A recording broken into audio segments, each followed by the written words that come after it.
Hi friends, అందరు ఎలా ఉన్నారు? మేమైతే చాలా బాగున్నాం. చెట్లలోకి వెళ్ళిన పార్ట్ 2 వీడియో అయితే చూడండి. కర్రీ అయితే అక్కడ క్యాన్లో అయితే ఉంది. పూరీలు, చపాతీ, రైస్, కూల్ డ్రింక్స్ అన్నీ అయితే ఇక్కడ తీసుకొచ్చి ఇలా అయితే భోజనం చేస్తున్నాము. బ్యాక్ సైడ్ ఫంక్షనల్ కనిపిస్తుంది కదా, వర్షం వస్తే వెంటనే దాంట్లోకి వెళ్ళొచ్చు అని చెప్పి ఇక్కడైతే సెట్ చేసుకున్నాం మేము. ఊర్లో వాళ్ళందరూ అయితే ఇలా కలిసి ఇక్కడ భోజనం చేస్తున్నారు. చాలా బాగా అనిపించిందండి. ఎంతమంది ఇలా చెట్లలోకి వెళ్ళి ఇలా భోజనం చేస్తారో కామెంట్ చేయండి ఫ్రెండ్స్.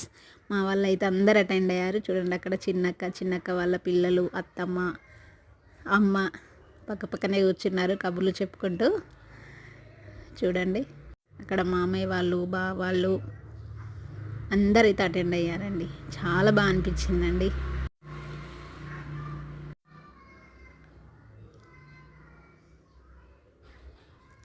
పెద్దక్క స్ప్రైట్ పోస్తుంది ఇక్కడ. నచ్చితే లైక్ కొట్టండి ఫ్రెండ్స్ ప్లీజ్.